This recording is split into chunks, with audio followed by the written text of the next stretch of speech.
Hello, I'm the Nostalgia Critic. I remember it so you don't have to. Teenage Mutant fucking Ninja Turtles. This is the shit. When we were growing up, Ninja Turtles were everywhere. Comic books, TV shows, breakfast cereals. They even had a pie named after them.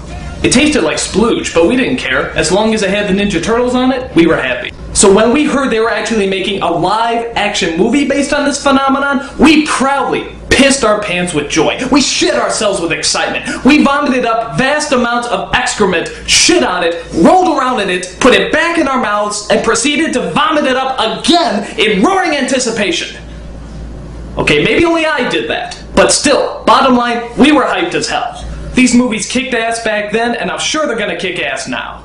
Which is to say I haven't actually seen these movies in years, but that's why as a special treat, I'm gonna sit down and review the movies with you as you're watching it with me. So, grab your vintage Teenage Mutant Ninja Turtle box of cookies and enjoy the show.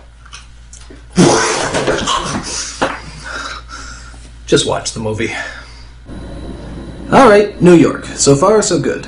Actually, I like this opening because it doesn't even look like a Ninja Turtles movie. This could be the opening to Shaft. Watch! Who's the black private dick that's a sex machine to all the chicks? Shaft! You see?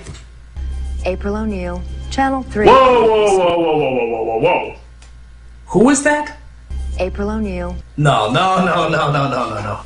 Listen, lady, I'm sure you're a fine actress and everything, but, you're not April O'Neil. No. This hot honey you see here is April O'Neil. Yellow jumpsuit, nice legs. Damn, she's fine.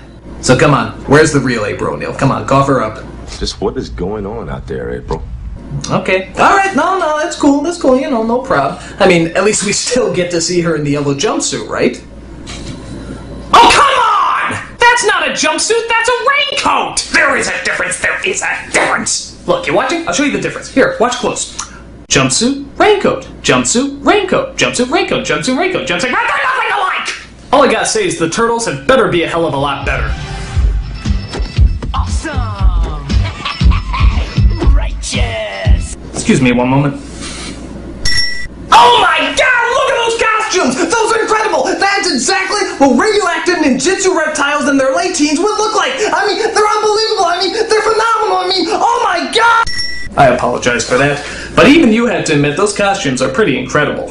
The guy who put these all together was Jim Henson, the Muppet guy. And do you know how much those puppeteers have to squat in order to get their hands up those asses? It's not even worth thinking about. If this movie was done today, chances are they probably turned them all into computer-generated images. Oh, bullshit! They set out to rescue April from the evil Foot Clan, who want to destroy her because she's giving evil pajama-wearing psychopaths a bad name. Oh no, you didn't! Alright, April's gonna kick some ass! As you probably guessed, the Turtles save April and take her back to their home in the sewers. There she meets the Ninja Turtles' mentor, a giant rat named Splinter. And I have to admit, saying this all out loud is making me realize just how friggin' weird this movie is. Where did they come up with this stuff? So Splinter explains to April the origin and where they came from. You see, years ago, Splinter was just an ordinary pet rat in Japan. After his master is murdered, Splinter somehow makes it to New York and comes across a canister of ooze and 4 baby turtles. Within a day, both the turtles and Splinter grow in size and even begin to form words. Pizza! Pizza! It could happen! Splinter decides to name them after the famous Renaissance painters, because giant mutated turtles seem to scream of the Renaissance period. It made sense back then. Wondering how much acid she dropped, April decides to help them defeat the Foot and bring order to the city. And on their way, they're helped by a vigilante known as Casey Jones, who's pretty cool despite the fact that he looks like Jason's homosexual Canadian brother. Ooh.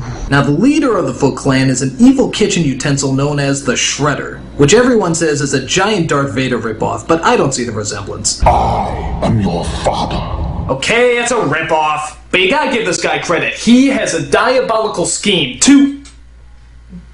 Actually, what was the plan again? Punish these turtles.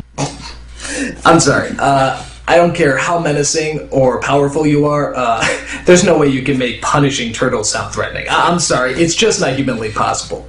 But, you see, he's using kids and teenagers to fight his battles. If you went up to a hitman and said you wanted them to hunt down some turtles, they'd probably laugh in your face. However, if you get a bunch of stupid kids, stone them off their asses, get dressed up in shiny metal, recruit them to be ninjas, and then ask them to hunt down some turtles? Dude, sign me up!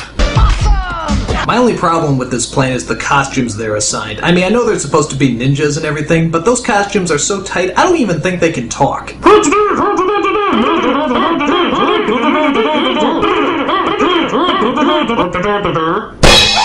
One of the things I love about this movie is the turtles' disguises, which is pretty much just a trench coat and a fedora hat. How can nobody recognize them in that? I mean, how stupid do people have to be to not recognize a big turtle in a trench coat? Look like sort of a big turtle in a trench coat. The movie comes to a thrilling climax at the top of a tall building, where the Shredder challenges our heroes to a man-on-turtle brawl. And of course, being the Ninja Turtles, they get their green asses handed to them. What point did we lose control here? But all that changes when Splinter comes into the picture. It's Sensei versus Sensei, giant rat versus giant cheese grater. The battle of all battles begins. Here it goes. This is gonna be good. Here it comes!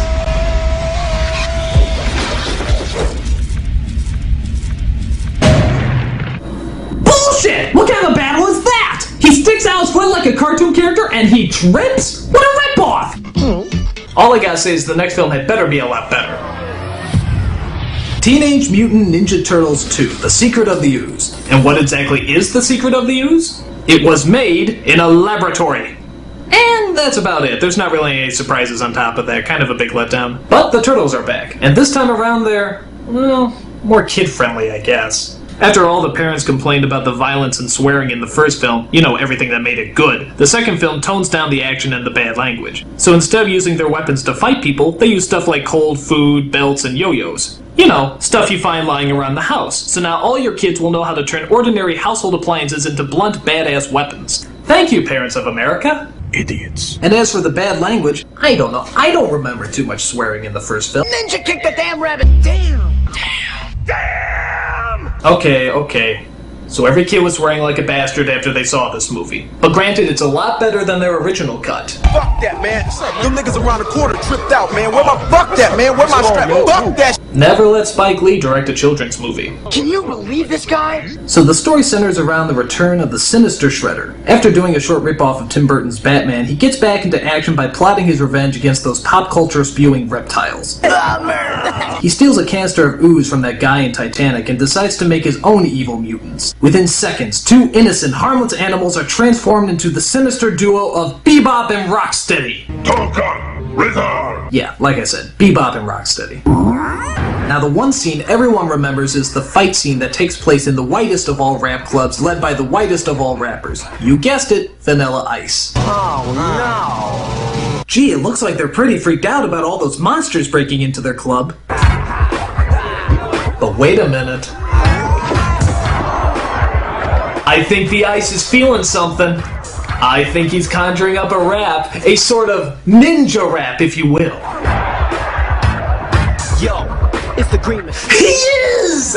Look at that! A totally unrehearsed yet somehow totally choreographed rap scene entirely made up on the fly. What talent. I gotta tell you, this guy is going places! Like the unemployment line. So the film climaxes as the Shredder drinks what's left of the mutated ooze and turns into a mutant himself. Jesus Christ, look at that. That is a badass villain. It's a super Shredder! Alright, this is gonna make up for the shitty climax in the last movie. 4 mutant turtles versus 1 giant mutant Shredder. This is gonna be good.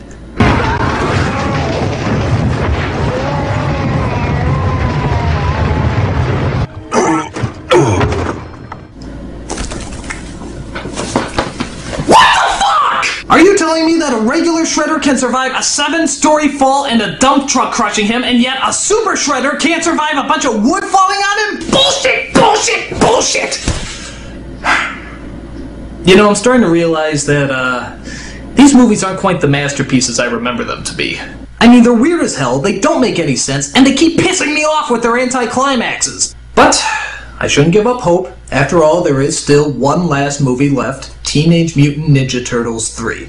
And seeing how now they've had 2 movies to experiment with and find out what works and what doesn't, I think we can safely assume that this is going to be the best of the bunch. So, sit back and let's enjoy Teenage Mutant Ninja Turtles 3. Oh my god, it's so terrible! It's so terrible! This is the worst thing that no one should ever have to see. It's awful. It's terrible. It's so bad I am forced to make up a word to describe how bad it is. This movie is horribifuckus. It's the most horribifuckus movie I've ever seen in my entire life. Okay, like I said, these movies aren't the masterpieces we remember them to be. But it's best not to look at them as movies, but more as a homework assignment. Make a movie about 4 mutated turtles in their late teens who are named after Renaissance painters, led around by a giant rat, know ninjutsu, eat pizza, dress up like Flashers, fight a guy who's named after a cheese grater, and make it plausible. And you know what? With the exception of the last movie, I'd probably give this project an A. Minus, but still an A. I'm a nostalgia critic. I remember it, so you don't have to.